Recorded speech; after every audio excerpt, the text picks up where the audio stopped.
Sú 4 hodiny ráno a ja stále neviem zaspať, láska. Cítim, že ťa ozaj strácam, bolí to.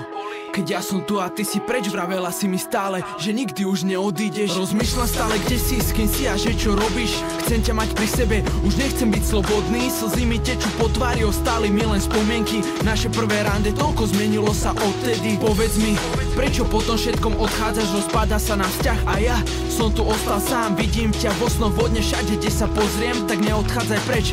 Vráť sa prosím pod sem, no ty si už inde a ja viem, že to nevrátim. A začínam chápať, že bez teba nemám nič, ničí ma minulosť, ničia ma spomienky a všetko to krásne sa má teraz rozdeliť. Všetko okolo zrazu stráca zmysel a neostáva iné, iba písať tento príbeh.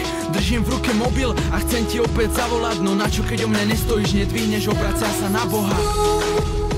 Noc za nocou mám strach, že ťa už strácam. Láska, prosím, vráť sa.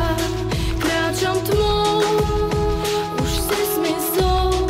Viem, je to moja chyba, že mi teraz tak chýbaš. V hlave samé otázky, čo sa vlastne stalo.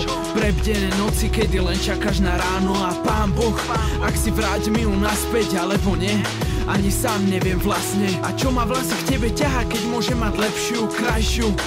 A aj tak stále chcem ju, neviem zabudnúť. Zlomila si mi srdce a má vôbec bez teba cenu nejaký úspech. Trhajú ma predstavy, že teraz budeš s iným. Ty si robila chyby a aj tak seba viním. A napriek tomu všetkému ja zas by som odpustila. Ak to je len sen, tak mal by som sa zobudiť.